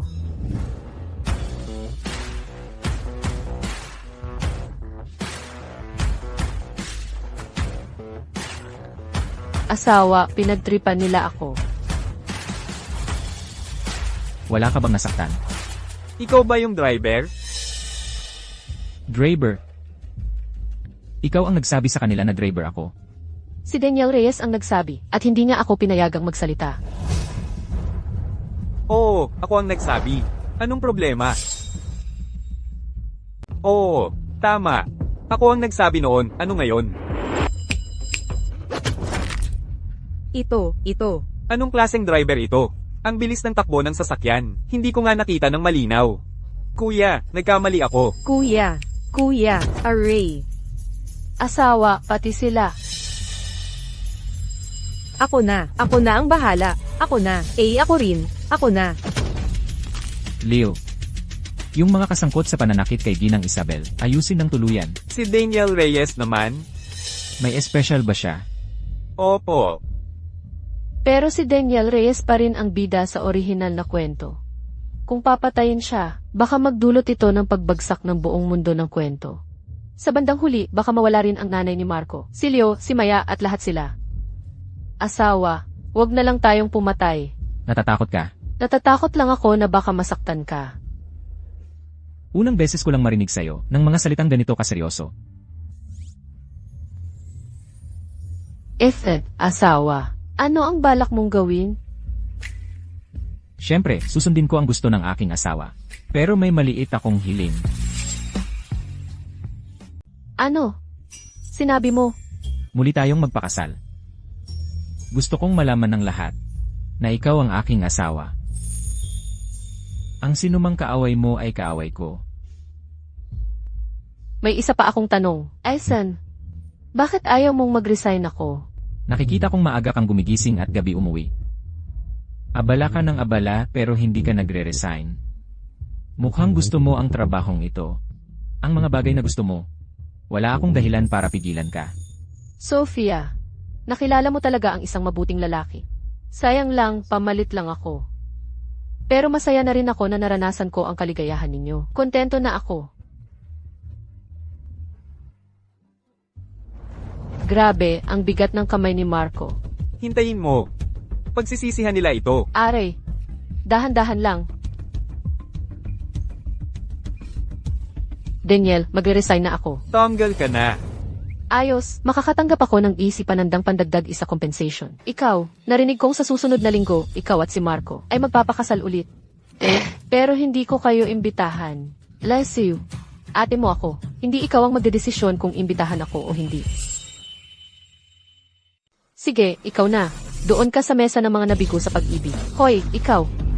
Nabigo sa pag-ibig? Anong ibig mong sabihin? Wala, ayun. Huwag kang maniwala. Aray, ang sakit.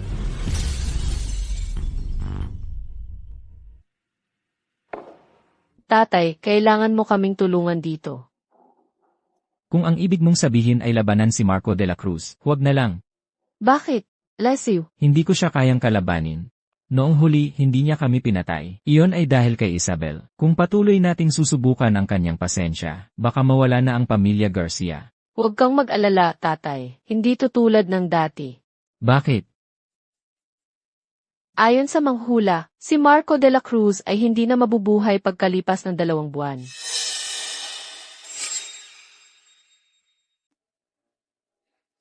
Ano? Tatay, akala mo ba nakasama ka sa mabuting tao? Sabi ng manghula, si Daniel, ang taong palaging swerte sa buhay. Pero ang sinasabi ng manghula, hindi naman siguradong totoo. Pamahiin lang yan. Ikaw ang bahala kung maniniwala ka. Naniniwala rin si Marco, pero siya ay traitor. Naniniwala rin si Daniel, bago siya magsimula ng bagong proyekto. Pinapahula niya muna sa manghula, kaya mabilis ang pag-unlad niya. Nakakagulat nga yan. Si Daniel na yan, walang alam yan. Pero ngayon, siya na ang naging isang pangunahing negosyante at investor sa buong bansa. Di rin ako makapaniwala. Ano ang gusto mong gawin ko? Samahan mo muna kami sa isang magandang palabas. May mangyayaring malaki bukas sa Ilog Ginto. Balita mula sa aming istasyon, kamakailan lamang sa may Ilog Ginto. Naganap ang isang pagguho sa isang konstruksyon. Para sa mga detalye, panoorin ang ulat mula sa aming reporter sa lugar. Ilog Ginto. Bakit pamilyar ang pangalang ito? Ayun! Sa nobela, ito ang unang hakbang ni Daniel Reyes para mapabagsak si Marco de la Cruz. Ang unang malaking hakbang. Pero hindi ba dapat mangyayari ito pagkalipas ng 5 taon? Kaya ba ito nangyari ng mas maaga? Dahil sa aking pakikialam?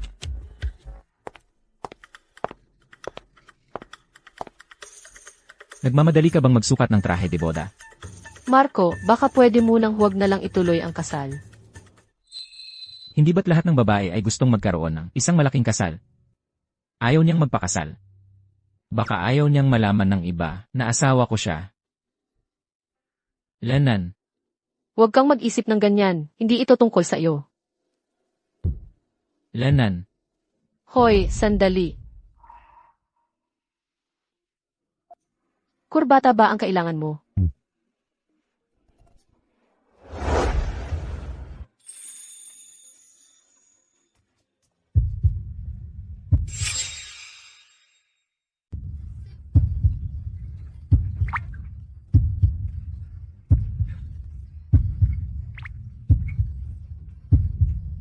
Puso niya ba yan? Ano nang nangyari? Normal ang pulso. Bakit hindi tumitibok ng malakas ang puso mo? Tumitibok naman ang puso ko. Mamamatay ka kung hindi tumibok yan. Hindi kasing bilis ng sa akin. Ang weird naman ng kompetisyon sa pagitan ng mga lalaki. May karangalan ba sa mabilis na pagtibok? Hindi ako naniniwala.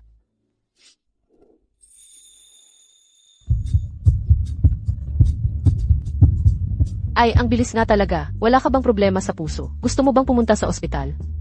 Wala namang binanggit sa nobela na may sakit sa puso si Marco. Anong sakit sa puso? Kung mamatay siya, mamamatay din kaya ako. Ayos lang ako. Hi. Parang nagalit siya. Pero hindi yon importante. Ang pinakamahalaga ngayon, kailangan kong isipin kung paano haharapin si Daniel na walang hiya.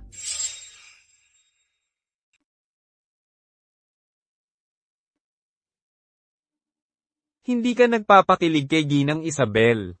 Bago ang pagkakaugnay ng damdamin. Akala ko yung mga matatamis niyang salita. Dahil siya ay nabibighani. Pero ngayon, napagtanto ko, kayang-kaya niyang sabihin yon nang walang kaba. Siguro tinanggap niya ako dahil sa tadhana, hindi dahil talagang gusto niya ako. Normal lang na may pagitan sa inyong dalawa. Hanggang ngayon, hiwalay pa rin kayo ng kwarto. Ganito ba ang normal na mag-asawa? Dapat laging una ang lalaki. Kahit gaano pa siya kalakas ang loob. Babae pa rin siya, di ba? Paano mo hahayaang siya ang laging magbanggit ng ganyang bagay? Tama ba? May sasabihin ako sa'yo. Ikuna mo. Huwag kang pumunta sa Ilog Ginto sa mga susunod na araw. Bakit? Panlilinlang lang ng Ilog Ginto ni Daniel Reyes yon. Para mailayo ka, ang totoo niyang pakay ay sunugin ang bodega sa labas ng lungsod. Ang layo noon. Gusto niya talaga akong makita araw-araw. Nga pala, ano nang sasabihin mo kanina?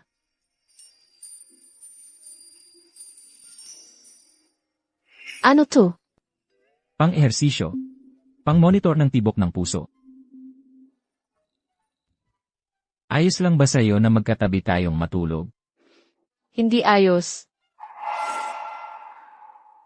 CJ, Hala, biro lang. May asawa akong ganito kagwapo. Gusto ko na talagang magkatabi tayong matulog. walang kibot ang tibok ng puso mo. Ayaw mo talaga na magkatabi tayong matulog. Panong ayaw? Mahal na mahal kita. Nga pala, baka gusto mong pumunta muna sa bodega sa labas ng lungsod. Iniiba mo ang usapan. Sige na, pumunta ka na. Pumunta ka para mag-inspeksyon. Pumunta ka para mag-inspeksyon. Nag-aalala ako, baka may panganib ng sunog. Ang ganitong maliit na bagay, hindi na kailangan akong personal na pumunta para mag-inspeksyon. Sige na, pumunta ka. Pumunta ka na. Sige, pupunta ako. Salamat, asawa. Mahal na mahal kita.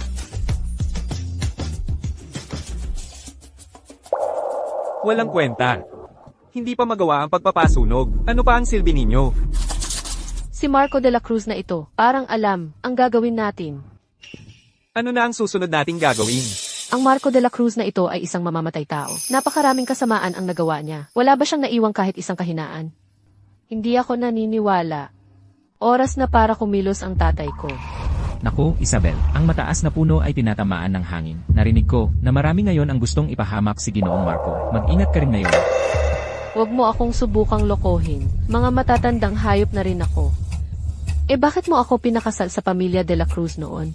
Naku, wala rin namang magagawa ang tatay mo. Ngayon, nakilala ko ang isang pari. Sabi niya, kung ibibigay mo lang ang impormasyon tungkol sa mga taong sinaktan ni Ginoong Marco sa mga nakaraang taon, maaari niyang ayusin ang bawat isa para maayos ang mga multo. Hindi ito sa orihinal na nobela.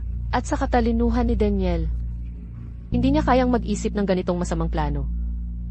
Mukhang si Andrea at ang matandang ito ang nasa likod nito. Talaga?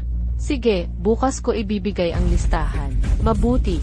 Kung gusto ninyong gamitin ito, bibigyan ko kayo ng malaking regalo.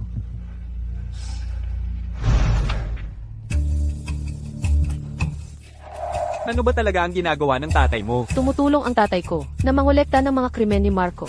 Ang kinokolekta niya ay tungkol sa akin. Paano pwedeng mangyari yon? Ang lahat ng bagay dito sa dokumentong ito ay gawa ko. Ang ginawa lang niya ay pinalitan ng pangalan ko, ng pangalan ni Marco de la Cruz. Kapag imbestigahan ito ng mga nasa taas, ako ang mahahanap nila. Gusto ba niyang patayin ako? Para sa ikabubuti natin lahat ang ginagawa ni tatay. Ang gusto mo lang talaga ay ipahamak ang kapatid mo, hindi ba? Wala ka talagang balak na ipahamak si Marco de la Cruz, hindi ba? Ano bang sinasabi mo, Daniel? Akala mo ba tanga ako? Narinig ko na ang nangyari noong araw na yon. Noong gabi ng kaarawan ng kapatid mo, pumunta ka sa kwarto ni Marco de la Cruz ng hating gabi para muling pag-ibayuhin ang inyong nakaraan.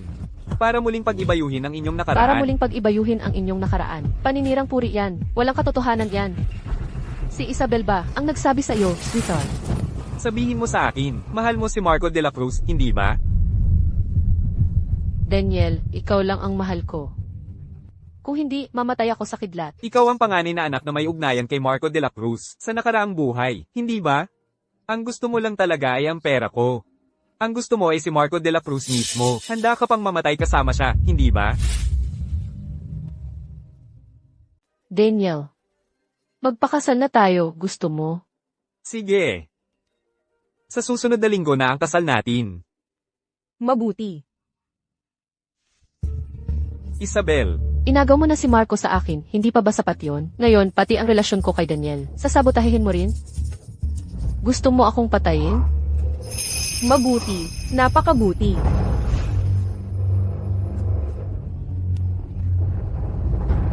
Isabel, sino ba ang walang kahinaan? Tita Elena, oras na para kumain. Mabait na bata. Gutom na ba si Isabel? Pakainin na kayo ni nanay. Tita Elena, ito ang sa iyo. Kunin mo na. Mabait.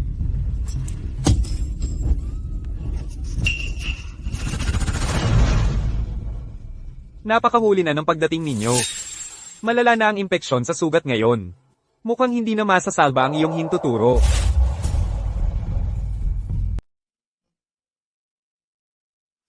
Masakit ba?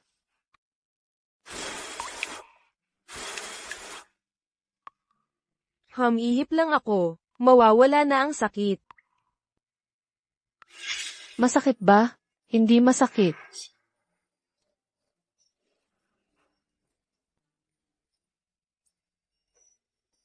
Ihip lang ako. Mawawala na ang sakit. Namayapa na ang nanay ko noong 3 taong gulang ako. Ganito pala ang pakiramdam kapag minamahal ng isang ina.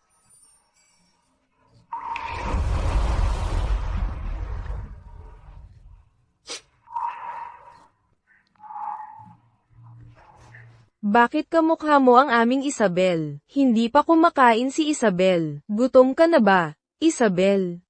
Lutuan kita ng pagkain, anak. Kasalanan ko ito, nanay. Huwag kang umiyak, anak. Mabait ka, anak.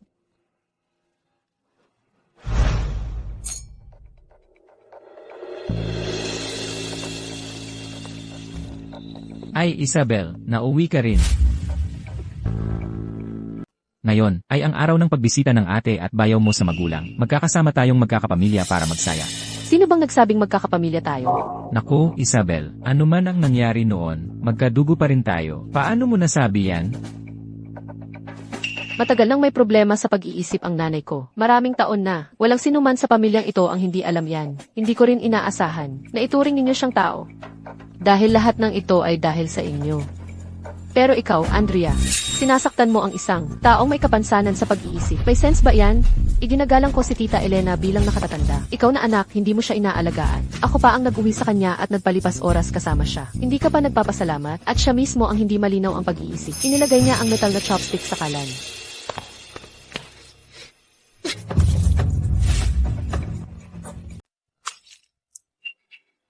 Isabel, anong ginagawa mo? Akala mo patay na ako? Hoy, tama na yan, Isabel. Magkakapamilya tayo. Bakit mo kailangang gawin yan? Tatay, kayon mo lang naalala na magkakapamilya tayo. Noong itinapon mo si nanay sa ospital ng pag-iisip, bakit hindi mo naisip na magkakapamilya kayo? Noong hindi mo ako pinahalagahan at pinilit akong magpakasal para sa iba, bakit hindi mo naisip na magkakapamilya tayo? Hindi ba't sinabi ng huwag nang banggitin yan? At saka, ngayon, kasama mo si Ginoong Marco. Maayos naman ang buhay mo, di ba? Maayos ang buhay namin. Pero hindi namin mapipigilan ang ilan. Napaulit-ulit kaming itinatangka. Sinong nang api sa'yo? Anak ka, ngayon, bakit araw-araw na lang? Ang sinasabi mo ay kung sinong nang api sa'yo. Alam mo sa sarili mo. CJ, kung gayon, sabihin mo sa akin, ano nang ginagawa mo rito sa bahay ngayon? Sa tingin ko, hindi ka talaga umuwi para samahan kami sa salusalo sa pagbisita. Nagka-impeksyon ang sugat ni nanay. Kailangang putulin ang kanyang hintuturo. Gusto ko rin ang isang daliri ni Andrea. Huwag kang mag-asa. Ano nang ebidensya mo na ako ang may gawa? Isabel, binabalaan kita. Bago ka magwala, tingnan mong mabuti kung kanino talaga si Andrea. Ha? Kanino? Bawat isa sa mga nakaupo rito. Maliban sa'yo, nandoon noong gabing iyon. Ang taong mahal ng asawa mo, hindi kailanman ikaw. Ang sumpa ng pagtataksil sa pamilya mo ay tila bundok na. Ikaw, Ikaw.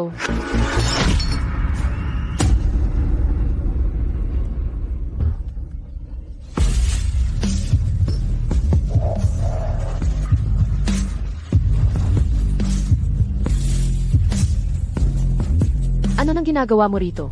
Umiiyak at nagagalit. Hindi ko yan mapapansin. Mukhang may problema sa pagpapalaki ng pamilya Garcia. Nagkakamali.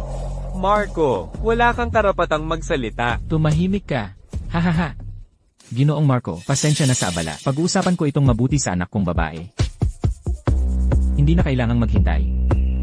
Ngayon na. Marco, Anong ngayon na? Sinabi ng ginang Isabel. Kailangan niya ng isang daliri. bakit? Paulit-ulit mo akong inaapi. Ayoko nang mabuhay. Andrea, anong ginagawa mo? Marco, para sa isang babaeng ganito, worth it ba? Ano ba ang meron kay Isabel? Ilang taon niya akong hinabol noon. Isang mababang uri ng babae. Lenny, Grabe naman ang pag-ibig mo.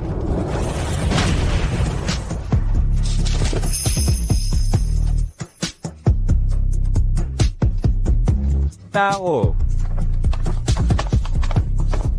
Marco, mag-sorry ka, ngayon, agad. asawa. Ayoko nang mag-aksaya ng oras sa kanila. Alaynan, Sige, Gawin mo na.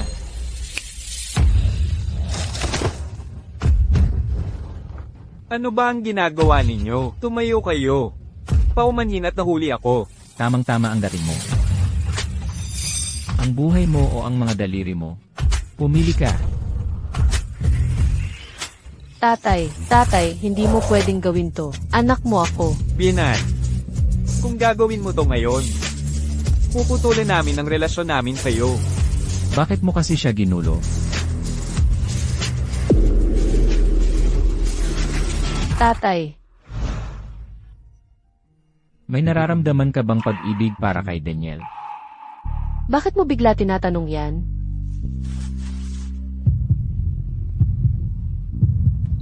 Mabuti. Napakabuti. Bumibilis ang tibok ng puso ko kapag nababanggit ang pangalan ni Daniel Reyes. Mahal mo pa rin siya. Mahal ko siya. Biro lang, sa paningin ko, siya ang pinakakarimarim na tao sa buong mundo. Walang iba. Sa tingin ko, hindi titigil si Daniel Reyes dyan. Kailangan nating laging maging alerto. Papatayin ko siya. Hindi pwede. Kahit gusto ko rin siyang patayin, hindi talaga natin pwedeng gawin yon. Hindi kita sinisisi. Ako ang walang lakas ng loob na hanapin ka noon. Kaya nakapagmahal ka ng basura noong bata ka pa. Wala ka ng kakayahang magmahal ngayon. Ako ang may kasalanan. Ano nang nangyari sa'yo? Wala lang. Bakit kakaiba siya nitong mga nakaraang araw?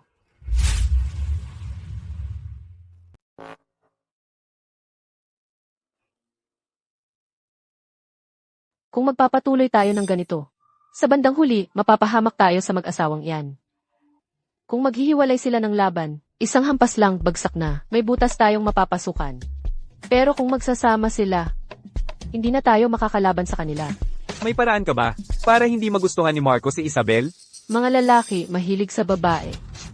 Baka hindi niya ako gusto. Pero hindi ibig sabihin wala siyang gusto sa iba.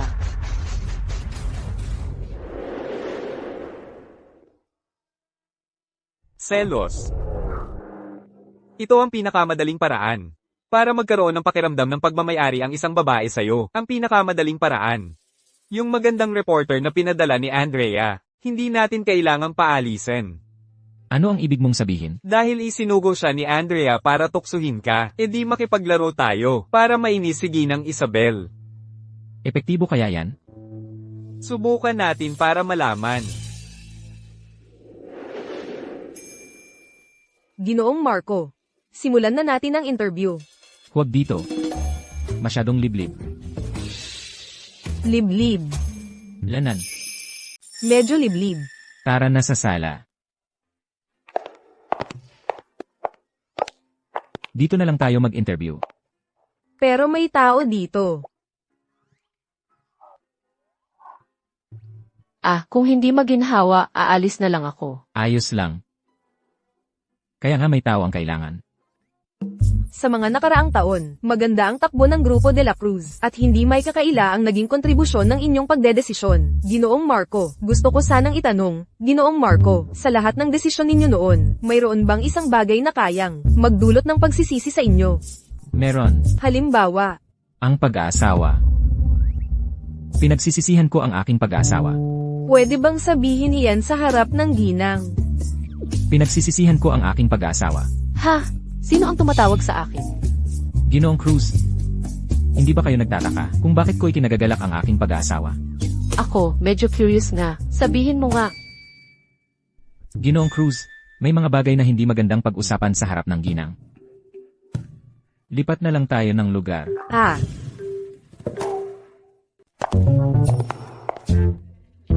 Ginoong Marco, saan tayo mag-uusap?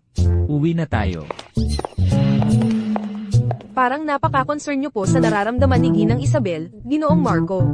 Tingin mo ba, mukha akong nag-aalala sa nararamdaman niya? Medyo, oo. Ay, nga pala. Hindi pa ako nakakapag-video call kay nanay ngayon. Arf.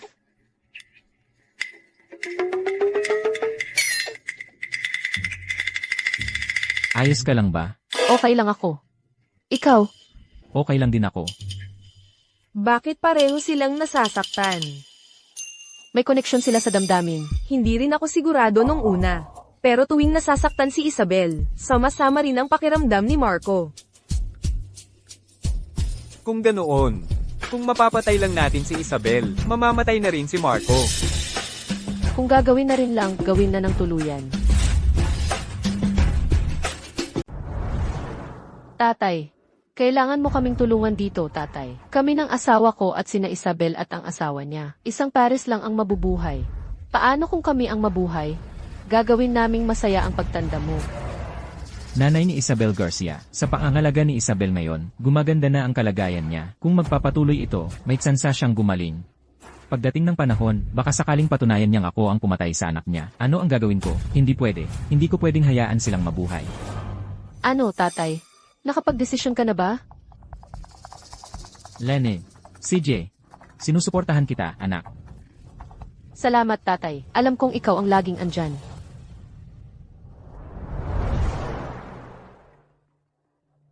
Naiintindihan ko. May leukemia ang tatay ko. Biglaan naman yon. Wala iyon sa orihinal na kwento. Walang sakit si Ricardo. Siya ang halimbawa ng masamang tao na nabubuhay ng matagal. Gusto niyang mag-donate ako ng bone marrow. Kung gusto mo, mag-donate ka. Pero ngayon, hindi lang ako ang may-ari ng katawan ko. Kapag nasaktan ako, natatakot akong masaktan ka rin. Kung masaktan ako, gusto mo pa ring mag-donate?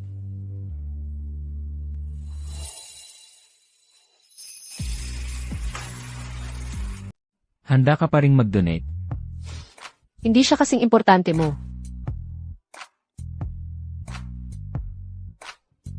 Wala pa ring pagbabago, pero masaya na ako sa sinabi mong iyon.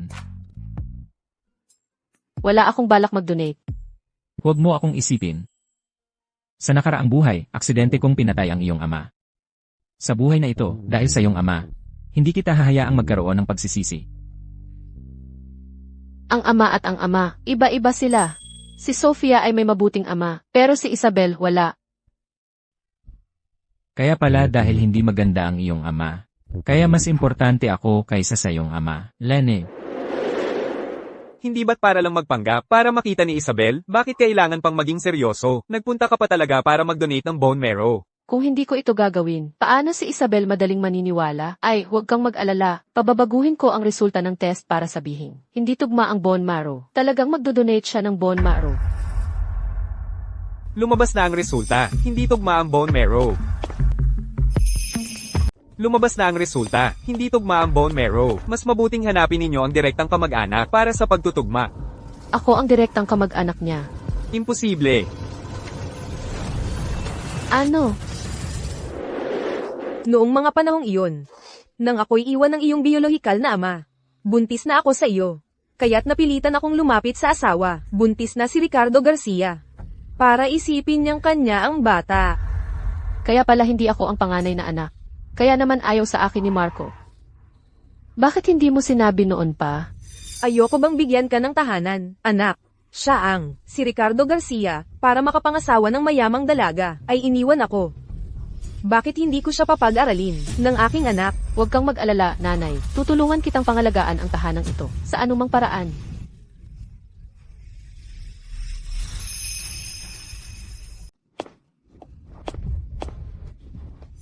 Isabel, sa wakas, pumayag ka ring makipagkita sa tatay mo. Tatay, totoo bang may leukemia ka?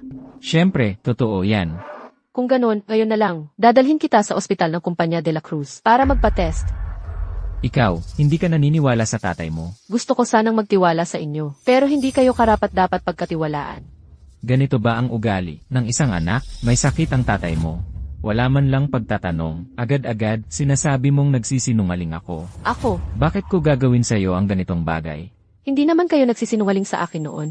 Huwag kang magpanggap, okay? Nakalimutan mo ba kung paano namatay ang kuya ko? Carlo, aksidente lang yun, namatay siya sa disgrasya. Ako, ang matanda, ang nagluksa sa batang tulad niya. Bakit mo binabanggit yan?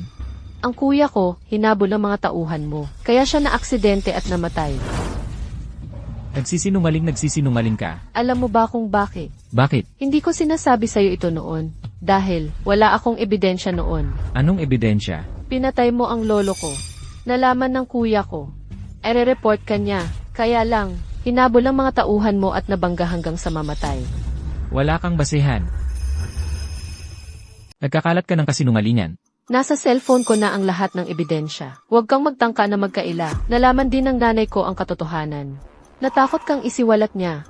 Kaya ikinulong mo siya sa ospital ng pag-iisip. Hanggang sa siya ay mabaliw. Ang pagpapakasal mo sa akin sa pamilya ni Marco ay para mapatahimik mo rin ako. Ikaw. Mga kasinungalingan. Isabel, ganyan ka ba makipag-usap sa iyong tatay?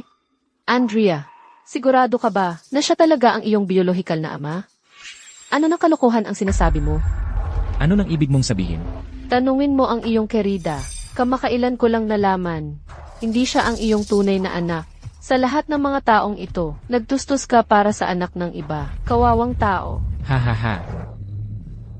Totoo ba ang sinasabi niya? Mga kasinungalingan yan, mahal, huwag kang maniwala. Kung kasinungalingan, magpad na paternity test kayo. Ayoko. Ayoko. Anak ko si Andrea. Tiyak na anak ko si Andrea. Ricardo, pinatay mo ang iyong biyenan at ang iyong sariling anak na lalaki. Ngunit ang paborito mong anak ay walang kaugnayang dugo sa iyo. Ang mga tunay mong anak ay pinatay mo. Ikaw pa rin ang anak ko. Lalo na akong hindi. Ang isang taong sakim na tulad mo ay nararapat mawalan ng lahi. Ha ha ha. Ay, sabi ko na nga ba, hindi dapat ako nag-aksaya ng oran sa'yo. Kapag pinatay siya, mamamatay din si Marco de la Cruz. Kaya pala niloko ninyo ako para pumunta rito ngayon. Hindi para mag-donate ng bone marrow, kundi para patayin ako. Ano ngayon? Isabel, huwag mo kaming sisihin kung mabagsik man ang aming gagawin. Kung hindi ka namin papatayin ngayon. Sa bandang huli, ikaw ang papatay sa amin. Masyado kang nag-iisip. Para hindi magiba ang mundong ito, hindi ko naisip na patayin kayo. Ano bang pinagsasabi mo? Pero hindi na iyan mahalaga. Mula nang tumapak ka sa bahay na ito, wala nang pag-asa ang buhay mo. Kayo, hindi ba kayo natatakot na magiganti si Marco de la Cruz? Alam naming may pagkakaugnay ng damdamin kayo ni Marco de la Cruz. Ano? Si Marco de la Cruz, Nakakulong na sa bahay, pinagbantayan ng mga tauhan ko. hindi siya makakalabas. At hindi kanya mailigtas kapag ikaw ay namatay. Mamamatay kayong lahat.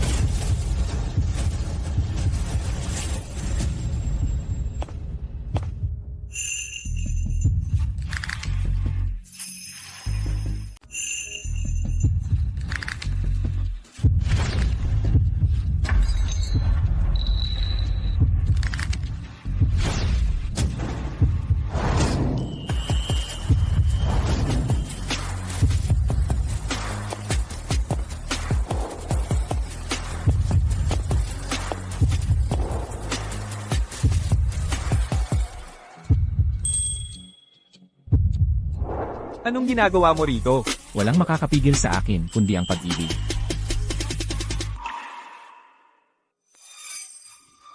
Bakit ganito? Alam mo ba kung bakit mo nalaman yan? Ang sikreto ng pagkakaugnay ng damdamin ni Marco. Dahil si Ginoong Cruz. Siya ang nagsabi sa akin. Sinadya mo bang malaman niya? Siyempre naman. Isang sikretong naukol sa buhay at kamatayan. Magiging hangal ba ako na madali itong malaman ng iba? Ano pang sinasabi mo sa kanila? Ang nagwawagi ay hari, ang natalo ay magnanakaw. Kung papatayin mo kami, gawin mo na. Hindi ko kayo papatayin ng personal. Darating na ang mga pulis. Bakit ba? Bakit ba parang wala akong magawang tama? Nang hawakan mo ang kutsilyo at tinutok sa isang inosente, hindi ka na noon ang bida sa mundong ito. Nawala na rin ang aura ng bida. Ang galing ng asawa ko. Ang galing din ng asawa ko. Sabi nila, pinatay mo raw ang maraming tao nang walang awa. Pero ang totoo, nilutas mo lang ang mga taong masama na talaga ang ginawa. Sa mahabang panahon ng buhay ko, hindi ko pinapahalagahan ang sarili kong buhay. At ang buhay ng mga masasamang tao. Kahit sa nobela, mga tulad ni Daniel Reyes, na masasamang tao ay nagkukunwari pa ring mga ilaw ng katarungan. Marco, bakit hindi ka pwedeng maging mabuting tao? Kung hindi naman pala ako masamang tao, pwede bang magustuhan mo ako? Siyempre naman, matagal na kitang gusto. Matagal na talaga.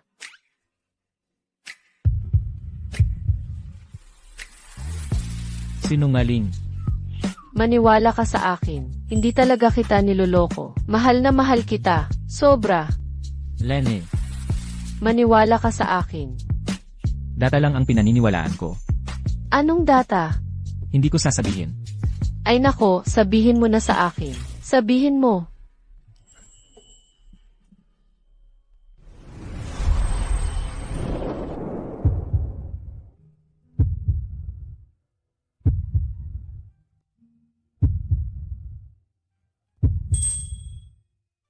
Ikaw si Sofia Ramirez. Ikaw si Sofia. Alam, buhay ka pa pala. Mundo ng nobela ito. Tayo ay iisa lang talaga. Kung sino ang nauna, ikaw o ako. Hindi ko na rin matandaan. Gusto mo bang simulan ang isang paglakbay sa nakaraan kasama si Marco? Ang ibig mong sabihin, ako pala talaga sina Isabel at Sofia. Wala sa atin ang pamalit ng isa't isa. Tayo ay iisa lang talaga, mula pa noon. Aalis na ba tayo? Yumakap ako sa hita ni Marco, para lang makapagpahinga ng maayos. Napakahirap ng mundo noon. Magpapahinga muna ako. CJ.